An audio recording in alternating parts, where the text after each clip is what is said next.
Hello प्यारे बच्चों, कैसे हैं आप लोग। आशा करता हूँ आप लोग सही होंगे। ठीक है, देखिए आपका ये पूरा हमारे आसपास के पदार्थ, आपका ये केमिस्ट्री का जो पहला चैप्टर है 9th क्लास का, और वो हमें पूरा कर दिया था। ठीक है, तो आज हम जो सेशन लेकर के आए हैं वो है ऑब्जेक्टिव क्वेश्चन और सब्जेक्टिव क्वेश्चन। मतलब आपके ऑप्शनल जो क्वेश्चन है वो, और जो हम सब्जेक्टिव क्वेश्चन जो लिखने वाले रिटन एग्जाम, जो आप उत्तर लिख करके पूरा आंसर लिख करके आप नंबर लेते हैं, वो क्वेश्चन आंसर लेकर के मैं आया हूं। ठीक है, तो इसीलिए आप लोग एकदम रेडी हो जाइए, कॉपी और पेन लेकर के एकदम रेडी रहिए। तो ये 9th क्लास का जो केमिस्ट्री का पहला चैप्टर हुआ था, जो आपको पूरा कंटेंट दिया गया, पूरा चैप्टर जो है पढ़ाया गया है, उसका अब क्वेश्चन आंसर की बारी आ गई है। ठीक है, तो आपका ऑब्जेक्टिव क्वेश्चन और सब्जेक्टिव क्वेश्चन दोनों क्वेश्चन इसी क्लास में हम लेने वाले हैं। इसी आपके एक ही बार में पूरा आपका कंप्लीट क्वेश्चन आंसर आपको इसी वीडियो में मिल जाएगा। इसलिए आप लोग जो है कॉपी और पेन लेकर के रेडी हो जाइए। तो सबसे पहले हम आपका ऑब्जेक्टिव क्वेश्चन कराएंगे, उसके बाद आपका सब्जेक्टिव क्वेश्चन होगा। तो ठीक है, तो आप लोग पूरा वीडियो देखेंगे तो आपके पहले चैप्टर का क्वेश्चन आंसर का पूरा जवाब मिल जाएगा, क्वेश्चन का पूरे क्वेश्चन का आपका आंसर मिल जाएगा। तो इसलिए आप लोग एकदम रेडी हो जाइए। ठीक है, तो आप पहला चैप्टर तो आपका पूरा हुआ है, लेकिन उसका क्वेश्चन आंसर भी बाकी रह गया था। जब बाकी रह गया था तो अब जो है आपका क्वेश्चन आंसर भी आज पूरा हो जाएगा। इसीलिए आप लोग एकदम रेडी हो जाइए। कॉपी तो आप लोग ले ही लीजिए, और उसके साथ साथ पेन भी, क्योंकि पेन से तो लिखना पड़ेगा ना, तो इसलिए जो इम्पोर्टेंट है वो लिखना भी पड़ेगा। इसी के साथ हम आगे चलते हैं, आपके क्वेश्चन की शुरुआत करते हैं। ठीक है, इन्हीं सब बातों के साथ चलिए आपका क्वेश्चन स्टार्ट करते हैं। ठीक है, पहले ऑब्जेक्टिव क्वेश्चन होगा, है ना। तो सबसे पहला क्वेश्चन आपका है, देखिए, निम्न में से कौन सी वस्तु द्रव्य नहीं है। निम्न में से कौन सी वस्तु द्रव्य नहीं है। आप याद करिए, आप 9th क्लास में ही टोटल पूरे साइंस से 20 क्वेश्चन ऑब्जेक्टिव आएगा, ऑप्शनल 20 क्वेश्चन आएगा। इसलिए ऑप्शनल भी जरूरी है, इसीलिए ऑप्शनल क्वेश्चन से स्टार्ट कर रहे हैं, ऑब्जेक्टिव क्वेश्चन से स्टार्ट कर रहे हैं। ठीक है, इसमें से 4 में से एक सही है। बताइए, निम्न में से कौन सा वस्तु द्रव्य नहीं है। बर्फ जो है ये द्रव्य है, तो ये तो नहीं होगा। पूछा है नहीं है, बोला गया है ना नहीं है। चलिए, तकिया भी क्या है, पदार्थ द्रव्य है। समय जो है ये आपका सही है, क्यों, क्योंकि ये द्रव्य नहीं है, कोई पदार्थ नहीं है। समय जो है, समय एक टाइम पीरियड है। जैसे आज अभी 2 बज के कुछ मिनट हो रहा हो, मान लो, है ना, मान लो 7 बज के कुछ मिनट हो रहा हो, मान लो 8 बज के कुछ मिनट हो रहा हो, कुछ देर के बाद कुछ और मिनट हो जाए, समय बदल गया। समय बदलना, समय कोई पदार्थ नहीं है कि उसको हम ऐसे छू करके बता दे कि पदार्थ है ना, या अनुभव करके बता दे, बस समय बीतता जाता है। तो समय क्या है, द्रव्य नहीं है। दूध जो है द्रव्य है, तो इसलिए ये गलत है। यहां पूछा गया द्रव्य नहीं है, बोला गया है कौन सी वस्तु द्रव्य नहीं है, तो समय जो है वो द्रव्य नहीं है। आपका ये सही हो गया, तीसरा सी वाला ऑप्शन आपका सही है। चलिए अगले क्वेश्चन पे चलते हैं। ठोस अवस्था में अणु, अब यहां पे पढ़िए क्या है, आपस में आकर्षण बल से मजबूती से जुड़े रहते हैं, आकार व आयतन दोनों निश्चित रहते हैं, आपस में आकर्षण बल बहुत ही कम होता है, इनमें से कोई नहीं। अब क्या बोला गया है, आकार व आयतन दोनों निश्चित रहते हैं। भाई ठोस अवस्था के है ना पदार्थ, तो ठोस अवस्था में अणु क्या रहते हैं। अच्छा, अणु की बात हो रही है, तो आपस में आकर्षण बल से मजबूती से जुड़े रहते हैं, है ना, अणु की बात होती है। संरचना नहीं बोला गया, अणु बोला गया है। तो आपस में आकर्षण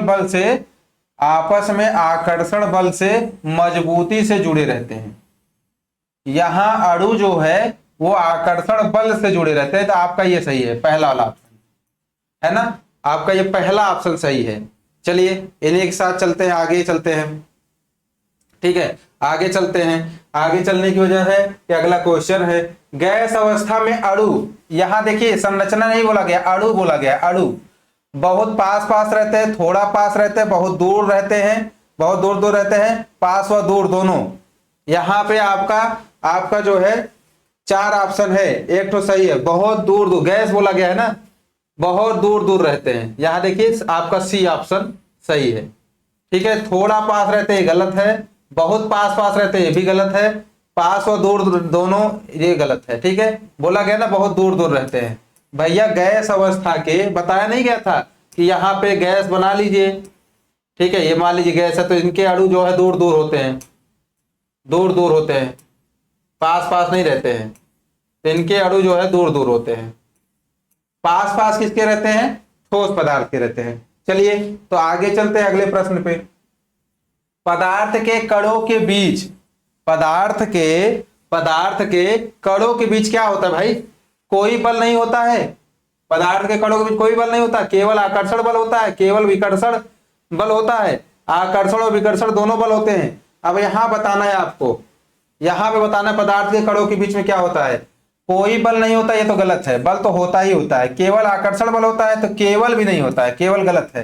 केवल विकर्षण बल है, ये भी गलत है। सही क्या है? आकर्षण व विकर्षण दोनों बल होते हैं, दोनों। ये सही है आपका डी वाला ऑप्शन सही है। ठीक है, तो ये बात यहां तक क्लियर हो गई ना। आपका ऐसे ही क्वेश्चन चलता रहेगा, ऐसे ही क्वेश्चन आएगा तो आपको सही करना पड़ेगा, है ना।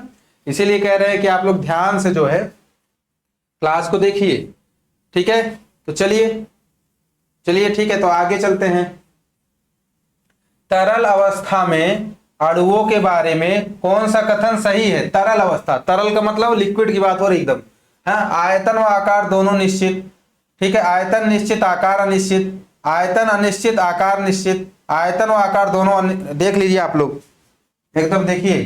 तो यहाँ पे तरल अवस्था की बात हो रही है, तो आयतन व आकार दोनों निश्चित तो नहीं होता तरल में, क्योंकि फ्लूइड है ना, लिक्विड है, तो ये तो नहीं होगा। ये आयतन और आकार ये दोनों ठोस में होता है, ये ठोस में होता है, ठोस अवस्था। ठीक है, ठोस अवस्था। अब देखिए आयतन निश्चित, आकार अनिश्चित, ये वाला सही है। क्यों? क्योंकि आयतन निश्चित और आकार अनिश्चित होता है। अब देखिए सी वाला पढ़ने की जरूरत ही नहीं। क्यों? क्योंकि ये जब 2 वाला पकड़ा गया, बी वाला, ये बी पकड़ा गया, देखिए, है ना। ठीक है, तरल अवस्था, तरल मतलब होता है लिक्विड, है ना। द्रव जिसको बोलते हैं, तरल बोलिए चाहे द्रव बोलिए, बात एक ही है ना, बात एक ही है। तो इसलिए आपका बी वाला ऑप्शन सही है। चलिए आगे चलते हैं।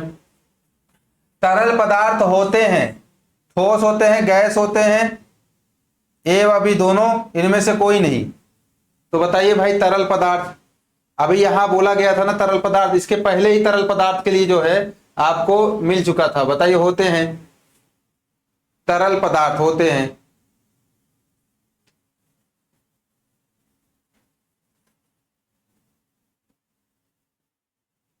ठीक है, अभी यहां पे वही बोला गया था ना। ठीक है, तो यहाँ पे तरल अवस्था में अणुओं के बारे में कौन सा कथन सही है? यहाँ पे तरल पदार्थ ठोस बोला गया है, गैस बोला गया है। यहाँ पे ऑप्शन जो है आपको देखना पड़ेगा। तरल पदार्थ ठोस, गैस, ए व बी दोनों। ठीक है, इनमें से कोई नहीं। अब देखिए तरल पदार्थ, आप क्या फ्लूइड किसको मानते हैं? द्रव को मानते हैं। यहाँ पे देखो ठोस, यहाँ ठोस, गैस, ए और बी दोनों दे दिया है। यहाँ ऑप्शन में देना चाहिए द्रव। इनमें से कोई नहीं मान के चलो। ठीक है, इनमें से कोई नहीं, क्योंकि तरल हम जो है तरल फ्लूइड किसको मानते हैं? हम तरल मानते हैं द्रव को, है ना। चलिए आगे चलते हैं। जब आयतन में स्थायी वृद्धि या घटाव की क्रिया कहलाती है, जब आयतन में स्थायी वृद्धि या घटाव की क्रिया कहलाती है। स्थायी वृद्धि या घटाव, यहाँ पे वाष्पीकरण, संघनन, ऊर्ध्वपातन, विलेपन। क्या? वाष्पीकरण, संघनन, ऊर्ध्वपातन और विलेपन। ठीक है, तो बताना है यहाँ पे आप लोग उसी हिसाब से, यह ध्यान से पढ़ा करिए, समझ में आ जाएगा। स्थायी वृद्धि या घटाव की क्रिया कहलाती है, स्थायी वृद्धि और घटाव की क्रिया, तो यह कहलाती है ऊर्ध्वपातन। चलिए आगे चलते हैं। पदार्थ की सभी वस्तुएं अणु स्थिर रहते हैं, दूर दूर हो जाते हैं, एक दूसरे को ऊपर फिसलते रहते हैं, लगातार गतिशील रहते हैं। पदार्थ की सभी वस्तुएं अणु क्या होते हैं? स्थिर रहते हैं, दूर दूर हो जाते हैं, एक दूसरे के ऊपर फिसलते रहते हैं, लगातार क्या रहते हैं? गतिशील रहते हैं। तो आपको उसी तरीके से बताना है, फटाक से जो है आप लोग उसी तरह से लिखते भी रहिए, बिना लिखे काम नहीं चलने वाला है। इसीलिए आपसे कहते हैं, एक तो पहले ही प्रार्थना हो गया, रिक्वेस्ट हो गया कि आप बताते रहिए ना। सभी अणु क्या करते हैं, गतिशील रहते हैं, लगातार गतिशील रहते हैं भाई, जिगजैग तरीके से, ऐसे जिगजैग तरीके से मूव करते हैं ना। पदार्थ के सभी वस्तुएं जो अणु होती हैं, ठीक है। चलिए, इनमें से कौन सा पदार्थ क्रिस्टलीय ठोस कहलाता है ना। इसमें से, इनमें से कौन सा पदार्थ क्रिस्टलीय ठोस कहलाता है, नमक। चलो नमक तो कहलाता है। अमोनियम क्लोराइड, ये क्या है, अरमाफस ठोस जैसा होता है, ठीक है। चीनी और नमक, तो चीनी और नमक, ये देखो डी वाला ऑप्शन सही है। चीनी और नमक दोनों क्रिस्टलीय ठोस है। इधर देखिए नमक भी ऑप्शन में है, चीनी भी है, लेकिन यहाँ पे डी वाला चीनी और नमक दोनों है, इसका मतलब कंफ्यूज किया जा रहा है। आपका डी सही है। बहुत लोग कहेंगे सर नमक भी होता है, तो नमक पे पहले ही टिक लगा देंगे, लेकिन आपको पूरा पढ़ना है। क्या करना है, पूरा पढ़ना है। बिना पूरा पढ़े कंफ्यूज होगा। तुम अपनी जगह सही हो, क्या अपने जगह सही हो कि हम नमक सही लगा के आए हैं, लेकिन यहां देखिए चीनी और नमक दोनों ऑप्शन दे दिया ना, तो ये वाला सही है। बात समझ में आ रही है। चलिए आगे चलें, ठीक है। जब क्वेश्चन को आप बार बार पढ़ेंगे, आंसर को मैच कराएंगे, तो ऑटोमेटिक जो है आपका आंसर सही ही सही होगा। और हमें टारगेट लेके चलना है कि अगर जो भी 20 क्वेश्चन ऑप्शनल पूछा जाता है वो पूरा का पूरा सही हो, तब जा करके आपकी तैयारी और आपकी पढ़ाई, और 9th क्लास ही बेस है, 9th क्लास ही बेस है। आगे चलकर भविष्य कैसा होगा ये 9th क्लास से ही तय हो जाता है। तो अगर आप 9th क्लास में अच्छे से पढ़ाई कर लिए तो नो डाउट आपको, आपका बोर्ड भी जो है सुधर जाएगा, और आपका जो है आगे चल करके जितनी भी CUET से लेके BSc नर्सिंग से लेके आगे एडमिशन से रिलेटेड जितनी भी तैयारियां रहेंगी, सब का आपका क्लियर हो जाएगा। ये वादा है अगर आप अच्छे से 9th पढ़ लिए तो। खैर आगे चलते हैं। शुद्ध बर्फ का तापमान है, ठीक है। कितना भाई शुद्ध बर्फ का तापमान, जो बर्फ का तापमान है वो कितना है, शुद्ध बर्फ का तापमान आपको यही बताना है, शुद्ध बर्फ का तापमान, ठीक है। आप एक बार अच्छे से जो है, अच्छे से क्या करिए, अच्छे से इसको पढ़िए। 273 केल्विन दिया है, उसके बाद क्या दिया है, 373 दिया है, तो उसके बाद क्या बोला गया है, 73 केल्विन दिया है, 373 दिया है, ठीक है। ये -373 दिया है, ये आपको बताना है। और शुद्ध बोला गया है, तो शुद्ध बोला गया तो जाहिर सी बात है भाई पढ़ो। अगर हम क्या करेंगे, देखिए अगर हम 0 डिग्री सेल्सियस बताते हैं तो इसका यह मतलब है कि ये 0 डिग्री सेल्सियस बोलो चाहे 273 केल्विन बोलो, ठीक है, बात एक ही है। 0 डिग्री सेल्सियस पे पानी क्या हो जाता है, बर्फ हो जाता है ना, बर्फ है। और 273 पे भी बर्फ हो जाता है, 273 केल्विन, चाहे 273 केल्विन बोलिए चाहे उसको 0 डिग्री सेल्सियस बोलिए, बात एक ही है ना, ठीक है। ठीक है, अगर केल्विन में बोलेंगे तो 273 होगा, तो इसका मतलब है कि पहला वाला ऑप्शन आपका सही है। 373 नहीं होता है, 273 होता है, और 73 तो बिल्कुल नहीं होता है, और ये तो माइनस लगा दिया गया है, तो जाहिर सी बात है आपका पहला वाला ऑप्शन सही है ना, पहला वाला ऑप्शन सही है। चलिए अगला क्वेश्चन पे चलते हैं ना, अगले क्वेश्चन पे चलते हैं। अगला क्वेश्चन क्या है, निम्न में कौन सा पदार्थ नहीं है, कौन सा पदार्थ नहीं है, ठीक है। तो कौन सा पदार्थ नहीं है भाई, प्रेम ये तो पदार्थ नहीं है, गुस्सा भी पदार्थ नहीं, चिंता भी पदार्थ नहीं, ये सभी आपका ये चौथा वाला ऑप्शन सही है, ठीक है।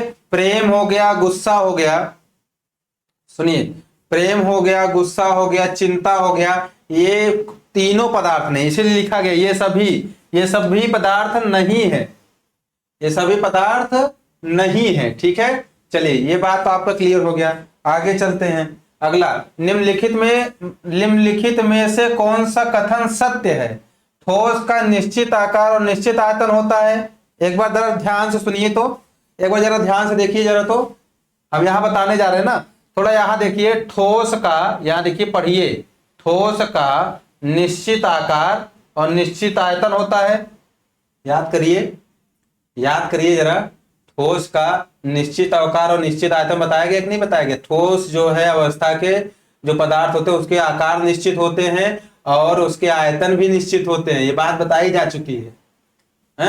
जब बताई जा चुकी है तो ये सही है ना। फिर ठोस को संपीड़ित किया जा सकता है, अणु आपस में बड़े अंतराल में जुड़े रहते हैं, ये सब गलत है। कथन बोला गया सही ना।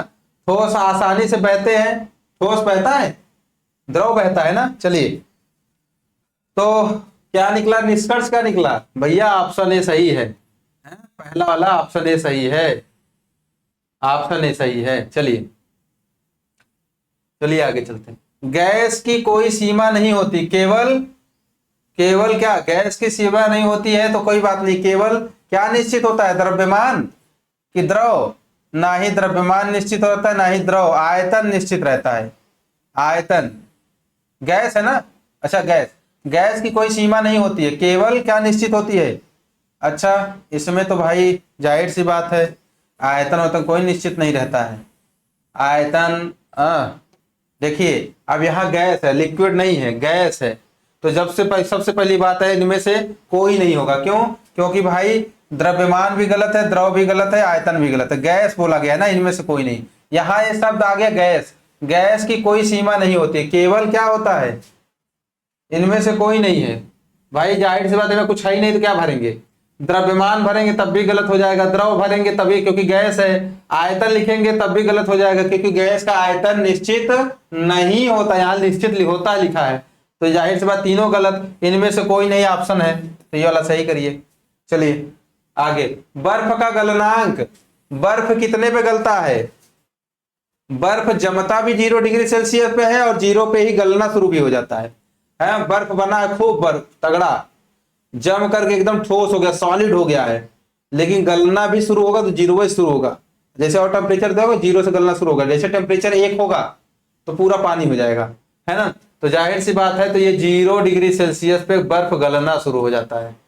यहाँ पे ऑप्शन देखिए, 100 डिग्री ये गलत है, 100 पे तो उबलता है। 273 ये भी 0 सेल्सियस है, 273 तो 200 से ऊपर चला गया, 373 300 मतलब 300 के ऊपर चला गया। जाहिर सी बात है 100 पे तो उबलना शुरू होता है, ये तो स्टीम बन जाएगा। तो 0 डिग्री सेल्सियस पे बर्फ गलता है, गलना शुरू होता है बर्फ, है ना। चलिए, मानक वायुदाब होता है, मानक वायुदाब जो होता है, यहां हम लिख दे रहे हैं, मिलाइए यहाँ पे हम लिख रहे हैं 1.01325 इंटू 10⁵ पास्कल। ये है आपका बर्फ का क्या, ये बर्फ का वायुदाब, और सॉरी मानक वायुदाब है, बर्फ नहीं मानक वायुदाब है, ये मानक वायुदाब है। मानक वायुदाब होता है 1.01325 इंटू 10⁵ पास्कल। तो आपका ये पहला वाला ऑप्शन मानक वायुदाब, ये मानक वायुदाब जो है आपका ये सही है। ये गलत हो गया, 10⁴ हो गया ना, 10⁶ भी नहीं होता है, तो ये वाला आपका सही है, पहला वाला, ठीक है। तो ये मानक वायुदाब है, वायुदाब, वायु का जो दाब होता है ना, ठीक है। चलिए, 473 केल्विन बराबर है, किसके बराबर है भैया? यहां पे देखना, 473 केल्विन 273 केल्विन बराबर है, गलत है भाई। 473 तो ज्यादा हो गया, 273, 746 केल्विन ये भी गलत है। 100 केल्विन, जितने केल्विन है सब गलत है। यहां 200 डिग्री सेल्सियस है तो जोड़ो भाई, 200 डिग्री है ये डिग्री सेल्सियस, और यहां बोला गया 473, तो 473 केल्विन है, इसी में अगर 273 माइनस कर दिया जाए तो डिग्री सेल्सियस में आ जाएगा। माइनस करिए, कितना आएगा? 200 आएगा, तो 200 आएगा तो ये 200 डिग्री सेल्सियस हो गया। देखिए 200 डिग्री, अब 200 डिग्री सेल्सियस, यहाँ ऑप्शन नंबर 4 सही है, डी वाला, ये वाला ऑप्शन सही है आपका। और ध्यान रहे आपको कि अगर 0 डिग्री सेल्सियस है, इसी में 273 जोड़ देंगे तो क्या आ जाएगा? 273 डिग्री केल्विन आ जाएगा, 273 डिग्री केल्विन, 273 केल्विन। अब बताइए 273 केल्विन का मतलब 0 डिग्री सेल्सियस, 273 केल्विन का मतलब 0 डिग्री सेल्सियस, तो जाहिर सी बात है 473 केल्विन का मतलब 200 डिग्री सेल्सियस ना, वही है, ऑप्शन सही है ना। तो इसी बस इन्हीं सब बातों के साथ आगे चलते हैं। Next question, next question. अब देखिए, अब आपका सब्जेक्टिव क्वेश्चन आ गया, आपका अब सब्जेक्टिव क्वेश्चन आ गया है ना। अभी तक इसके पहले क्या था, इसके पहले इतना ऑब्जेक्टिव क्वेश्चन था, अब सब्जेक्टिव की बारी आ गई। तो आपका सब्जेक्टिव क्वेश्चन अब से स्टार्ट हो गया है ना।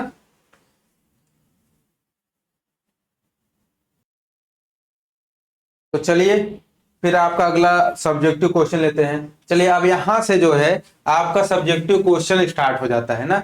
गैसों में पूछा गया ना, गैसों में आकार व आयतन क्यों निश्चित नहीं रहता है ना। देखिए प्रश्न है गैसों में, ये देखिए अब आपका इंपॉर्टेंट क्वेश्चन है, ये गैसों में बोला गया है।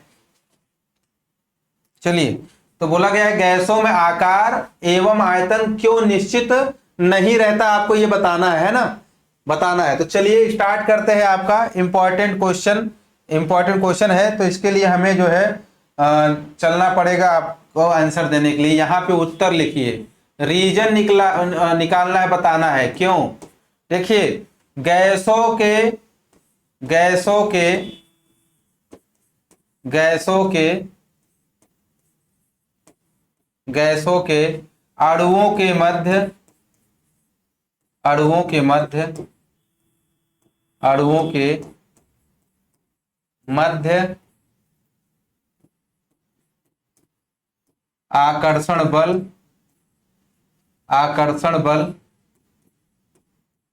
ठीक है, गैसों के अणुओं के मध्य आकर्षण बल नगण्य होता है, न के बराबर, नगण्य होता है, नगण्य होता है। ठीक है, नगण्य होता है। और इनके अणु इनके अणु इनके अणु और इनके अणु दूर दूर होते हैं, दूर दूर होते हैं, दूर दूर होते हैं, जिसके कारण जिसके कारण जिसके कारण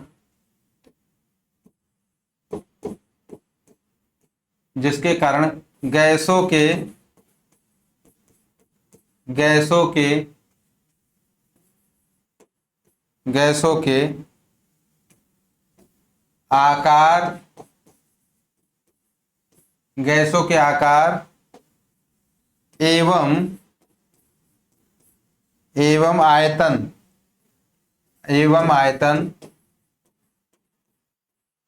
दोनों ही निश्चित नहीं होते हैं, दोनों ही निश्चित नहीं होते हैं, निश्चित नहीं होते हैं। ठीक है, ये बात है। चलिए अगर आप लोगों को समझ में आए, देखिए आप समझा रहे हैं, अभी तक तो लिख रहे थे, मेरी बात तो सुनाई दे रही होगी या दे रही थी, लेकिन फिर से एक बार समझा रहे हैं। गैसों में आकार एवं आयतन क्यों निश्चित नहीं रहता, ये रीजन है, क्यों निश्चित नहीं रहता बताना है। बताए क्यों। गैसों के अणुओं के मध्य आकर्षण बल नगण्य होता है और इनके अणु दूर दूर होते हैं, जिसके कारण गैसों के आकार एवं आयतन दोनों ही निश्चित नहीं होते हैं। ये समझना है आपको। पहली बात तो ये है कि जो गैस है उनके अणु दूर दूर होते हैं, बहुत दूर दूर होते हैं, बहुत दूर होने की वजह से उनके बीच आकर्षण बल नहीं लगता है, कम लगता है, रहता ही नहीं, नगण्य रहता है। और इस कारण से जब अणु दूर दूर हैं तो आयतन भी अनिश्चित, अनिश्चित मतलब निश्चित नहीं, और आकार भी अनिश्चित। तो गैसों के आकार एवं आयतन दोनों ही अनिश्चित होता है। निश्चित क्यों नहीं होता, हमने बता दिया क्यों निश्चित नहीं होता है। गैसों के आकार और आयतन क्यों निश्चित नहीं होता है, क्योंकि उनके अणु दूर दूर होते हैं, उनके अणु ही दूर दूर होते हैं, है ना, इसीलिए। बस इतना ही जानिए। चलिए आपका इतना तो हो गया, बड़ा इंपॉर्टेंट क्वेश्चन था। अगले क्वेश्चन पे चलते हैं। चलिए अगला क्वेश्चन, ठीक है, किसी ठोस का गलनांक क्या होता है ना, किसी ठोस का गलनांक क्या होता है। ठीक है, इसका उत्तर चाहिए भाई, इसका उत्तर चाहिए, किसी ठोस का गलनांक क्या होता है। चलिए ठीक है, ठीक है। किसी ठोस का, किसी ठोस का,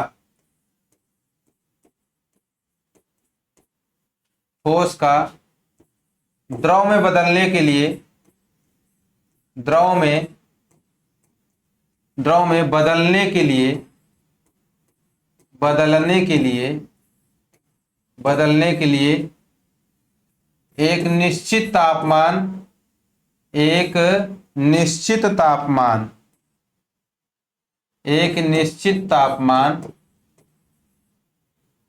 निश्चित तापमान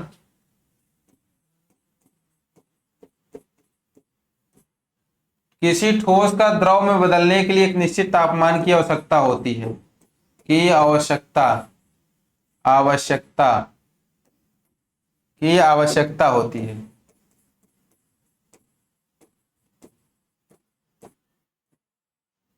की आवश्यकता होती है, ठीक है। यह निश्चित होती है, यह निश्चित तापमान, यह निश्चित तापमान, यह निश्चित तापमान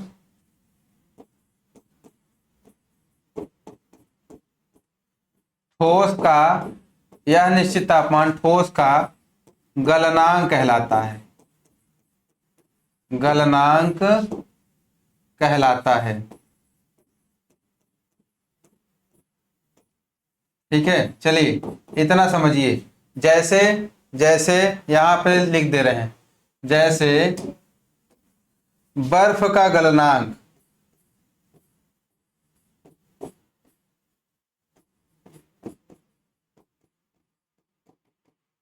जैसे बर्फ का गलनांक, का गलनांक, बर्फ का गलनांक 0 डिग्री सेल्सियस, बर्फ का गलनांक 0 डिग्री सेल्सियस या 273 केल्विन, 273 डिग्री केल्विन होता है, ठीक है। ये है, तो जाहिर सी बात है किसी ठोस का गलनांक क्या होता है, तो किसी ठोस का द्रव में बदलने के लिए, द्रव में बदलने के लिए लिखो ना, द्रव में बदलने के लिए या बदलने के लिए, इसको थोड़ा सा यहाँ पे बदलने के लिए करो, के लिए एक निश्चित, के लिए एक निश्चित, के लिए एक निश्चित, ठीक है, निश्चित तापमान की आवश्यकता होती है। यह निश्चित तापमान ठोस का गलनांक कहलाता है। फिर से समझिए, अगर कोई ठोस है ना, अगर कोई ठोस पदार्थ है, ठीक है, तो वो ठोस पदार्थ को द्रव अवस्था में लाने के लिए, किसमें, लिक्विड में लाने के लिए, जैसे मान लो बर्फ है, उसको पानी में लाने के लिए, जल है ना, तो ठोस पदार्थ को द्रव में लाने के लिए जिस तापमान की आवश्यकता होती है वही उस ठोस का गलनांक कहलाता है। गल करके लिक्विड में ला दे, गला करके, वो गल करके लिक्विड में आ जाए तो किसी ना किसी तापमान पे आएगा, बिना भाई तापमान टेम्परेचर में बदलाव होगा तभी तो गलेगा। तो वो गल करके किस में आ जाए, लिक्विड में आ जाए, तो जिस टेम्परेचर में गल के लिक्विड में आएगा, द्रव में आएगा, वही उसका गलनांक कहलाएगा। देखिए बर्फ का गलनांक 0 डिग्री सेल्सियस, तो 0 डिग्री सेल्सियस पे बर्फ गलना शुरू हो जाता है, गल के पानी लिक्विड में आ जाता है। चलिए, तो यहां तक बात आपको समझ में आ गई हो गया। चलिए अगले क्वेश्चन पे चलते हैं। अगला क्वेश्चन क्या है, जब हम इत्र की शीशी खोलते हैं तो सुगंध फैल जाती है, क्यों? ठीक है, तो यहां पे उत्तर लिखना है, क्यों भाई, क्यों फैल जाती है, उत्तर लिखना है। ये आपका प्रश्न है, आप उत्तर लिखिए, ठीक है। यहां पे लिखिए, उत्तर में लिखिए, क्या उत्तर में लिखना है, हाँ, इत्र की, इत्र, इत्र मतलब आजकल क्या परफ्यूम बोलते हैं ना, इत्र, इत्र की शीशी, इत्र की शीशी खोलने पर, खोलने पर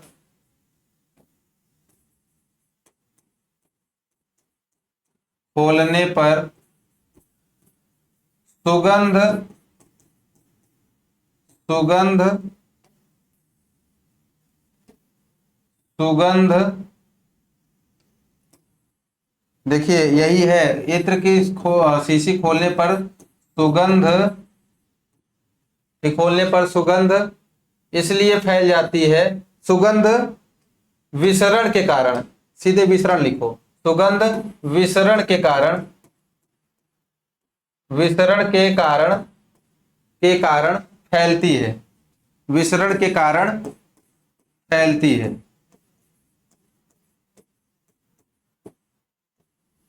फैलती है। ठीक है, विसरण के कारण फैलती है, ये आप लोग जानिए, विसरण के कारण फैलती है। ठीक है, तो ये आप एक, विसरण का क्या मतलब है, ऐसे चारों तरफ वायु में उनके अणु फैल जाते हैं। तो यहाँ पे ये भी लिखना है। ठीक है, तो इत्र के, यहां लिखना है इत्र के अणु, इत्र के अणु, या फिर नया लाइन से लिखो, यहाँ पे फैलती है, एक बार नया लाइन लिखो, यहाँ पे नया लाइन के लिए अलग से ले लो, यहाँ पे इत्र के अणु, इत्र के अणु,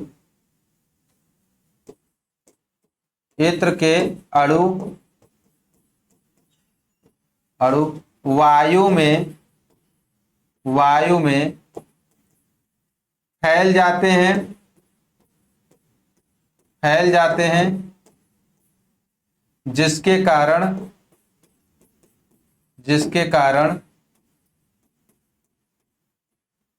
कारण वातावरण में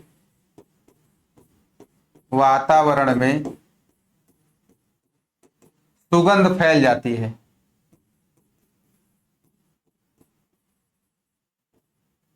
सुगंध, वातावरण में सुगंध फैल जाती है।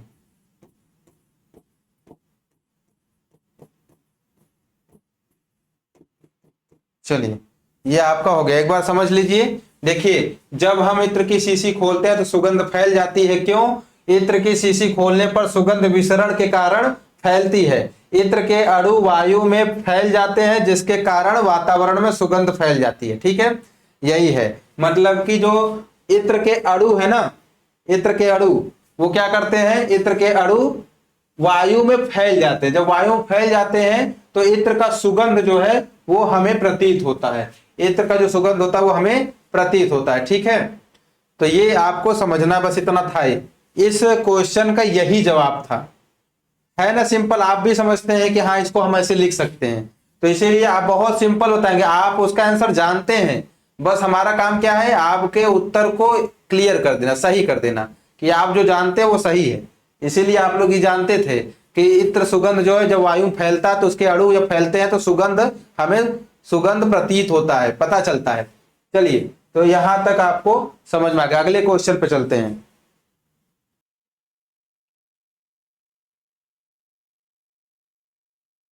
चलिए, वाष्पन के कारण शीतलता उत्पन्न होती है, क्यों? वाष्पन के कारण, मतलब जो वाष्पित हो रहा है, वाष्पन के कारण ना शीतलता उत्पन्न होती है, क्यों? अब देखिए बात यह है, यहाँ थोड़ा सा यहाँ फिगर समझा देता हूं, पहले एक तो फिगर समझा देता हूं। अब यहाँ पे एक ऐसे बनाएंगे हम, ऐसे, ठीक है, और यहाँ पे हम दिखाएंगे, यहाँ पे दिखाएंगे एक लिक्विड, है ना। चलिए, ये हो गया। अब यहाँ देखिए, सीधे देखो, यहाँ पे वाष्पित हो रहा है, वाष्पित हो रहा है। ठीक है, ये देखिए यहाँ पे लिख दे रहे हैं वाष्पन, वाष्पन। अब कह रहे हैं कि वाष्पित हो रहा है, ये देखिए वाष्पित हो रहा है, तो वाष्पित जब होगा तो कह रहे हैं कि यहाँ शीतलता उत्पन्न हो जाती है। तो क्यों होती है, तो यहाँ पे वही बताना है क्यों होती है। वाष्पन के समय, ठीक है, यहाँ पे लिखना है, देखिए।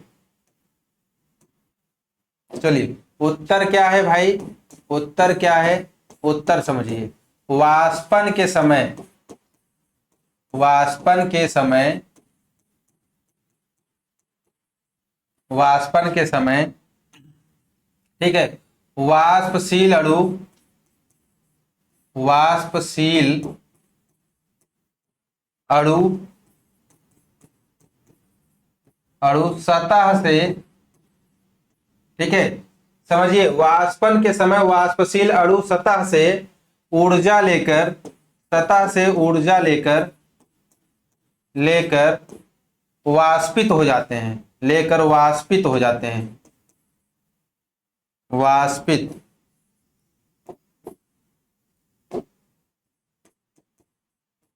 वाष्पित हो जाते हैं, हो जाते हैं, जिसके कारण, जिसके कारण, जिसके कारण, जिसके कारण अन्य, अन्य नीचे के अणु, नीचे के अणु, के अणु, के अणु ठंडे हो जाते हैं, अणु ठंडे हो जाते हैं, हो जाते हैं, ठीक है, जिससे, जिससे शीतलता का अनुभव प्राप्त होता है, शीतलता जिस हो जाते हैं, जिससे शीतलता का अनुभव प्राप्त होता है, अनुभव प्राप्त होता है, अनुभव प्राप्त होता है।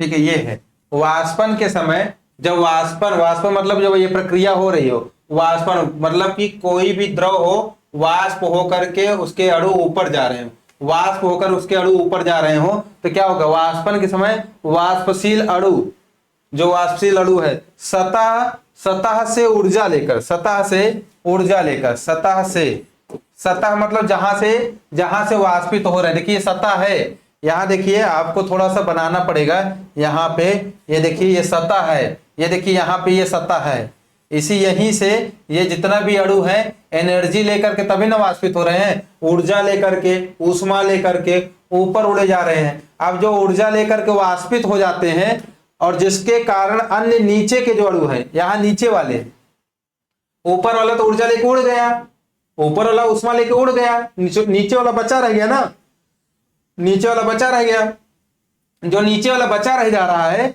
वो अणु क्या है, ठंडे हो जाते हैं।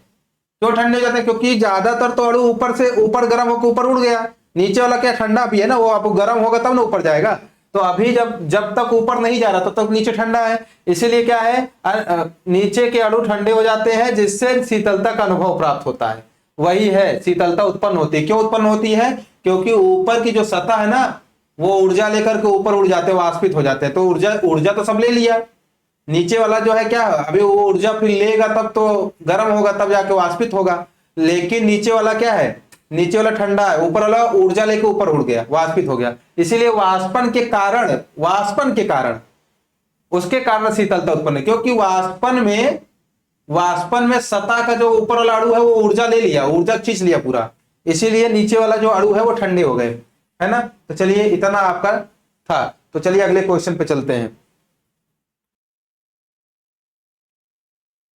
अगला प्रश्न क्या है, पदार्थ किसे कहते हैं, इसके भौतिक अवस्थाएं लिखिए, है ना। ठीक है, चलिए, तो पदार्थ किसे कहते हैं, इसके भौतिक अवस्थाएं लिखिए। तो पदार्थ किसे कहते हैं भाई, ये बताओ भाई, पदार्थ किसे कहते हैं, है ना। ठीक है, अब चलिए यहां पे लिखिए, सबसे पहले हेडिंग डाल दीजिए पदार्थ, ठीक है, यहां पहले उत्तर लिखिए, उत्तर, ठीक है, उसके बाद लिखिए यहाँ पे पदार्थ, आप उसी तरीके से हेडिंग डाल लीजिए पदार्थ, ठीक है। पदार्थ में सबसे बढ़िया तरीका यहाँ पे, वह वस्तु, वह वस्तु जिसमें, जिसमें जिसमें द्रव्यमान होता है, जिसमें द्रव्यमान होता है और स्थान घेरता है, द्रव्यमान होता है और स्थान घेरता है, स्थान घेरता है, पदार्थ कहलाता है, पदार्थ कहलाता है। ठीक है, चलिए, वह वस्तु जिसमें द्रव्यमान होता है और स्थान घेरता है पदार्थ कहलाता है ना। ऐसा वस्तु जिसमें द्रव्यमान हो, कुछ ना कुछ द्रव्यमान हो और स्थान भी घेरे, जगह भी घेरे, जगह भी उसके अंदर हो, जगह ले, तब जाकर के उसे पदार्थ कहते हैं। ठीक है, तो पदार्थ कौन कहलाता है भाई? वह वस्तु जिसमें द्रव्यमान होता है और स्थान घेरता है, पदार्थ कहलाता है। ठीक है, तो ये है ये पदार्थ का एक डिफिनेशन। जैसे जैसे यहां पे बता दीजिए भाई, जैसे जैसे हो गया पत्थर, ये भी पदार्थ हो गया, लकड़ी पदार्थ हो गया, है ना, बर्तन हो गया, बर्तन। ठीक है, ये और भी अन्य जो है पदार्थ की श्रेणी में आते हैं। चलिए, तो ये आगे, ये तो मान लीजिए पहला प्रश्न हो गया, पदार्थ किसे कहते हैं, इसकी भौतिक अवस्थाएं लिखिए। अगला क्या है? पदार्थ की भौतिक अवस्थाएं। अगला आपका पेज लेकर के, पदार्थ की भौतिक अवस्थाएं, पदार्थ की पदार्थ की पदार्थ की भौतिक अवस्थाएं।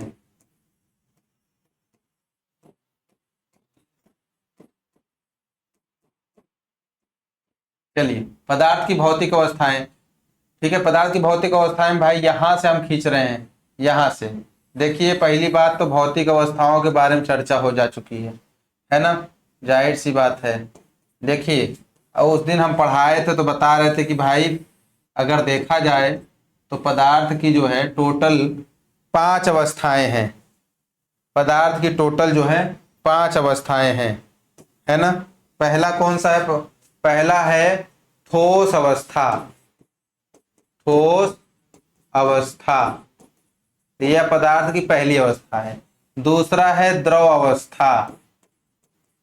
ठीक है, दूसरा है द्रव अवस्था। तीसरा है गैस अवस्था, गैस अवस्था। ठीक है, तीसरा है गैस अवस्था। चौथा है प्लाज्मा, चौथा है प्लाज्मा। और पांचवा है Bose Einstein condensate, Bose Einstein condensate, condensate. ठीक है, ये आपका 5 अवस्था है, पदार्थ की भौतिक अवस्था। आपका प्रश्न क्या है? आपका प्रश्न क्या है जरा आप देखिए, बोला क्या गया है? पदार्थ किसे कहते हैं? तो हमने पदार्थ बताया, इसके भौतिक अवस्थाएं लिखिए। तो इनके भौतिक अवस्थाएं ठोस अवस्था, द्रव अवस्था, गैस अवस्था, प्लाज्मा, बोस आइंस्टीन कंडेंसेट। आप यहां आराम से उसी हिसाब से आप लिख सकते हैं। पहला नंबर डाल के लिख लीजिए। पहला है ठोस अवस्था, ठोस अवस्था। ठीक है, दूसरा है द्रव अवस्था, तीसरा है, ये मेन तो है, उसके बाद तीसरा है गैस अवस्था। ठीक है, ये 3 तो एकदम इंपॉर्टेंट है, ये 3 एकदम इंपॉर्टेंट है। चौथा कौन सा है? यहां चौथा लिख दो, चौथा है प्लाज्मा। और पांचवा क्या है? पांचवा है Bose Einstein condensate, Bose Einstein, ठीक है, कंडेंसेट।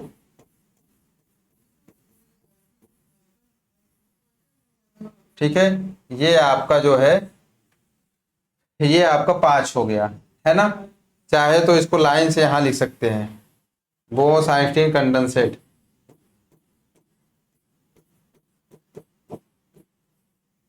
ठीक है, तो ये 5 हो गए, 5। देखिए ऊपर मैंने लाइन से दिखा दिया है, ऐसे 5 मैंने लिख दिया, 1 2 3 4 5 करके, है ना। तो आराम से आपको ये आपका क्वेश्चन इंपॉर्टेंट हो गया। ठीक है, चलिए अगले क्वेश्चन पे चलते हैं। अगला क्या है? ठोस के मुख्य भौतिक गुणधर्म। चलिए, ठोस के मुख्य भौतिक गुणधर्म कौन कौन से हैं? आपको यहीं पे आपको मिल जाएगा। पहला, देखिए सबसे पहली बार ठोस पढ़ाया जा चुका है। पहला क्या है? ठोस का निश्चित मतलब आकार, आकार, आकार व आयतन, आकार व आयतन, आकार व आयतन निश्चित होते हैं। तो ये गुण है, ये ठोस के गुण है, आकार व आयतन। देखिए, ठोस के आकार व आयतन निश्चित होते हैं, आकार व आयतन निश्चित होते हैं। चलिए ये पहला पॉइंट हो गया। दूसरा क्या है भाई, आपको दूसरा लिखना है। देखिए एक पॉइंट तो हो गया आपका, क्या ठोस का आकार व आयतन क्या होता है, निश्चित होता है। और ठोस के अणु यहां लिख दो, ठोस के अणु। अगला क्या है, ठोस के अणु पास पास होते हैं। ठोस के अणु पास पास होते हैं, पास पास होते हैं।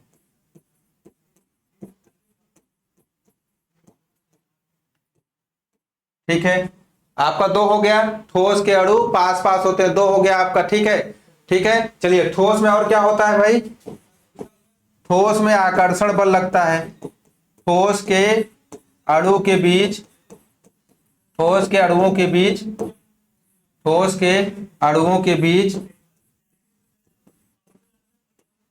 बीच आकर्षण बल, आकर्षण बल लगता है,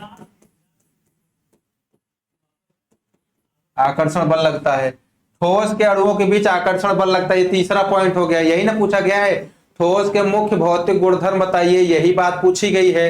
तो आप एकदम आराम से तीन जो है, तीन पॉइंट हो चुका है। अगला क्या है, अगला लिखिए, ठोस के घनत्व अधिक होते हैं। ठोस के घनत्व अधिक होते हैं, ठोस के घनत्व अधिक होते हैं। ठोस के घनत्व अधिक होते हैं, ये आपका देखिए भौतिक गुणधर्म है। ठीक है, हाँ, चार हो गया, चार पॉइंट। चलिए ठीक है, चलिए पांचवा लिखिए, ठोस, ठोस संपीड्य नहीं होते हैं। ठोस संपीड्य, ठीक है, देखिए संपीड्यता होती है ना, क्या होता है, संपीड्य नहीं होते हैं, ठोस संपीड्य नहीं होते हैं।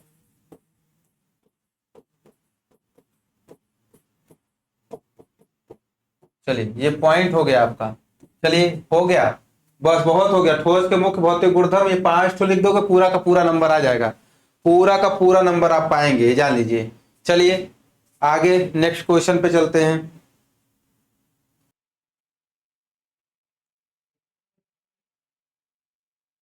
चलिए अगला क्या है, पदार्थों के कणों की गतिज ऊर्जा पर ताप का प्रभाव स्पष्ट कीजिए।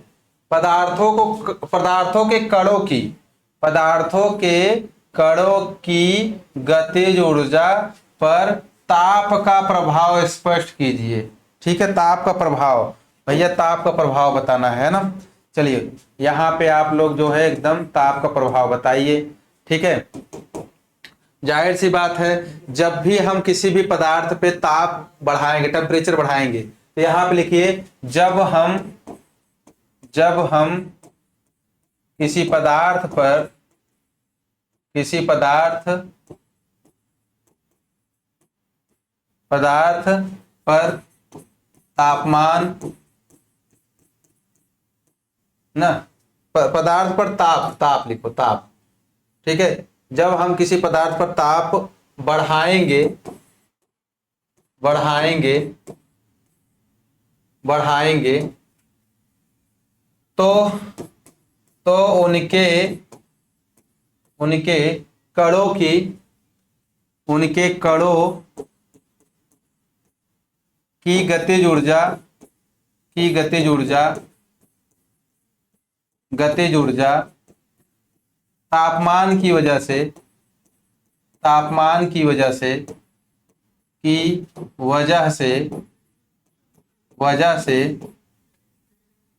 वजह से बढ़ जाएगी, बढ़ जाएगी, बढ़ जाएगी।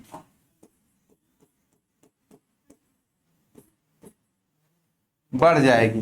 देखिए जब हम किसी पदार्थ पर ताप बढ़ाएंगे तो उनके कणों की गतिज ऊर्जा तापमान की वजह से बढ़ जाएगी। मतलब क्या हो गया, मतलब यह है कि ताप बढ़ाने से, ताप बढ़ाने से देखिए कणों की गतिज ऊर्जा बढ़ती है। ठीक है, अर्थात, अर्थात यहां लिखिए आराम से, अर्थात, अर्थात, अर्थात ताप बढ़ाने से, अर्थात अर्थात ताप बढ़ाने से कणों की गतिज ऊर्जा बढ़ती है, गतिज ऊर्जा बढ़ती है, गतिज ऊर्जा बढ़ती है।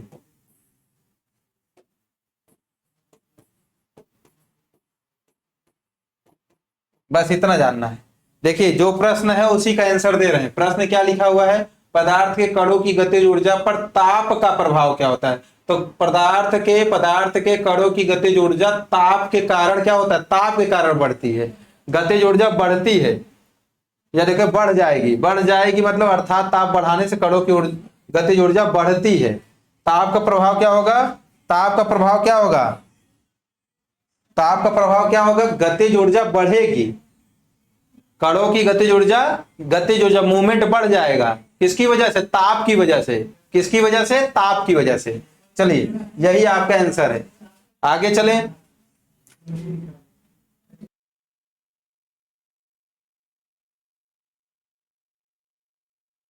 चलिए अगला प्रश्न क्या है, तापमान का प्रभाव वाष्पन पर स्पष्ट कीजिए। ठीक है, वाष्पन पे स्पष्ट कीजिए। तो यहां पे वही चीज बताना है ना। चलिए अब यहां पे वही चीज बताना है। चलिए आंसर आपका लिखते हैं ना, उत्तर। ठीक है, जैसे जैसे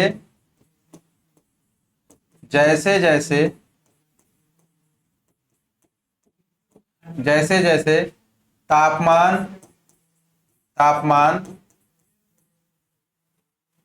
बढ़ता जाता है, ठीक है, वैसे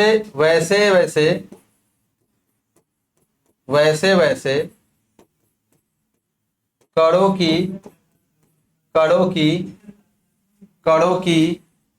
गतिज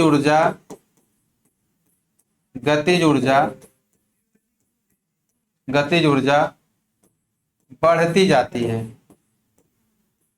जाती है,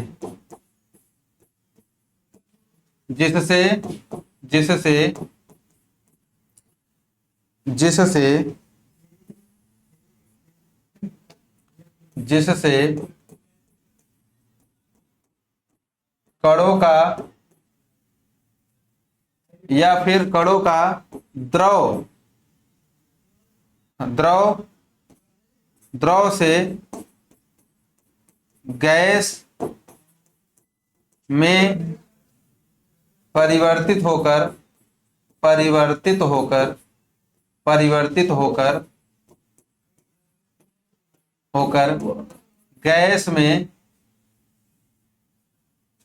गैस या परिवर्तित होकर वाष्पित हो जाते हैं, परिवर्तित होकर वाष्पित हो जाते हैं, वाष्पित हो जाते हैं।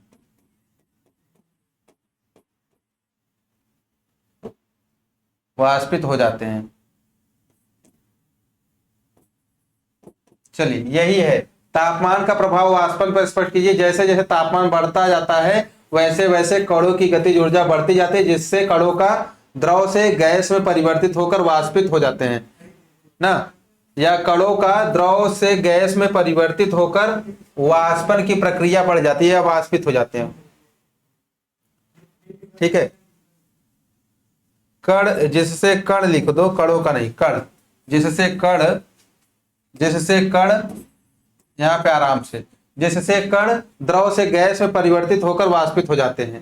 ठीक है, अब यहां पे एक नए लाइन से लिखिए, नए लाइन से, थोड़ा सा अलग से, नए लाइन से। ठीक है, तापमान का, ठीक है, तापमान की वजह से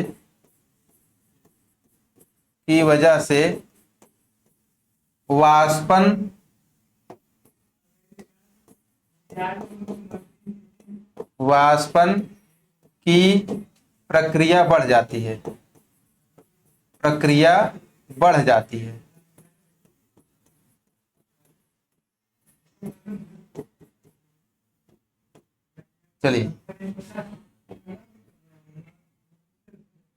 चलिए तापमान की वजह से वाष्पन की प्रक्रिया बढ़ जाती है। मतलब तापमान जैसे जैसे बढ़ता जाएगा वैसे वैसे वाष्पन की प्रक्रिया बढ़ती चली जाती है। ठीक है, तो तापमान का प्रभाव क्या होता है, वाष्पन को बढ़ाता है, वाष्पन की दर को बढ़ाता है। ठीक है, चलिए यहां पे और लिख सकते हैं, ताप जो है, ताप ताप वाष्पन की दर को बढ़ाता है, वाष्पन की दर को बढ़ाता है, दर को बढ़ाता है, वाष्पन की दर को बढ़ाता है।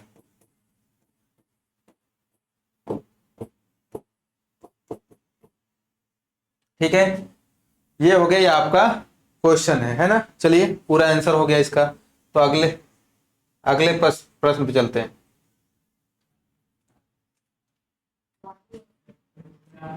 चलिए, तो ये अगला प्रश्न है, पदार्थ की संधारण अवस्था का उदाहरण सहित क्या कर दिए, वर्णन कीजिए। तो ये संधारण अवस्था क्या है, संधारण बोला गया, संधारण अवस्था।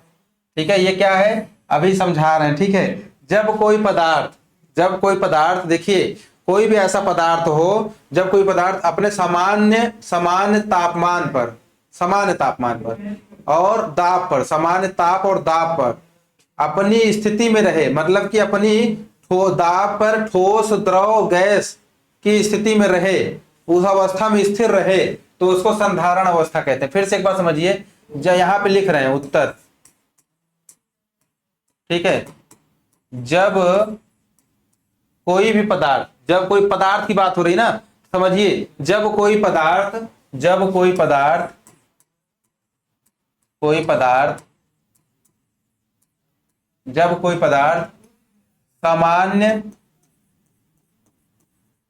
सामान्य पदार्थ क्या है, देखिए, सामान्य ताप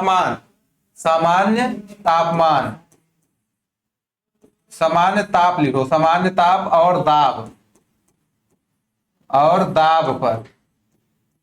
ठीक है, सामान्य ताप पे हो गया, कोई पदार्थ हो गया, जब कोई पदार्थ सामान्य ताप और दाब पर, ठीक है, ठोस अवस्था, द्रव अवस्था और गैस अवस्था में स्थिर होता है। ठोस, दाब पर लिख लो, दाब पर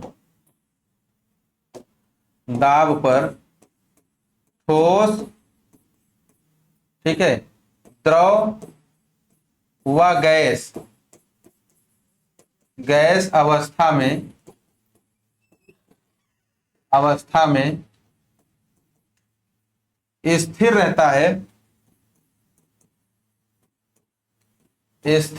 है, तो इस अवस्था को या इस स्थिरता को संधारण अवस्था कहते हैं। ठीक है, इस अवस्था को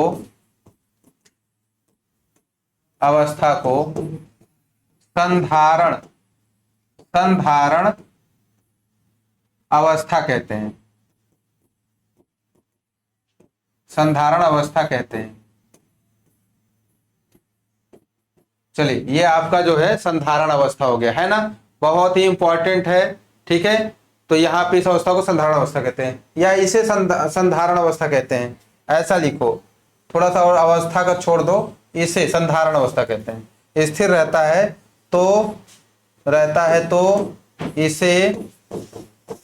तो इसे संधारण अवस्था कहते हैं। ठीक है, अब देखिए, आप एग्जाम्पल दे सकते हैं आप, है ना। एग्जाम्पल क्या होगा, जैसे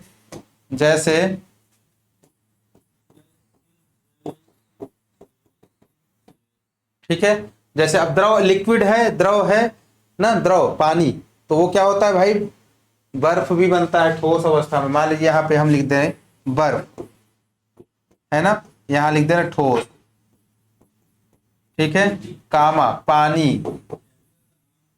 पानी द्रव, है ना, द्रव हो गया। उसके बाद गैस हो गया ना, यहाँ पे वाष्प हो गया, वाष्प, भाप लिख दो, भाप, यहां लिख दे रहे हैं गैस। ठीक है, ये आपका संधारण अवस्था है। बर्फ ठोस हो गया, पानी द्रव हो गया, भाप गैस है ना। तो ये सब क्या है, ये सब संधारण अवस्था के ही एग्जाम्पल हैं। तो ये बहुत ही इंपॉर्टेंट आपका एकदम, जितना वेरी वेरी इंपॉर्टेंट क्वेश्चन था, हमने सारे क्वेश्चन को ले लिया है। ठीक है, ऑब्जेक्टिव क्वेश्चन भी हुआ है, सब्जेक्टिव क्वेश्चन भी हुआ है, आपका टिक लगाने वाला भी क्वेश्चन हो चुका और लिखने वाला भी क्वेश्चन हो चुका। इसमें दीर्घोत्तरी लघुत्तरी सब मिक्स था, ऑप्शनल भी मिक्स था। तो आई होप, मुझे लगता है कि अगर इस पूरे क्लास को आपने देखा है या देख भर लिया है, लिखा भी है, तो आपका इस चैप्टर से कोई भी डाउट रह नहीं जाएगा। आप क्वेश्चन जैसे देखेंगे आप कहेंगे कि हाँ सर ने समझाया था, मुझे याद है, इसीलिए इसी तरीके जैसा मैंने बताया इसी तरीके से लिखिएगा तो आपको पूरा का पूरा नंबर मिलेगा। ठीक है, चलिए इन्हीं सब बातों के लिए आज की क्लास बस यहीं तक, मिलेंगे अगली क्लास में, मिलते हैं तब तक के लिए आपका दिन शुभ हो, आप अच्छा करें, आपका पढ़ाई में मन लगे। इन्हीं कामनाओं के साथ मैं आज की क्लास बस यहीं समाप्त करता हूं। ठीक है, तो मिलेंगे नेक्स्ट क्लास में। ठीक है, तब तक के लिए आपका दिन शुभ रहे।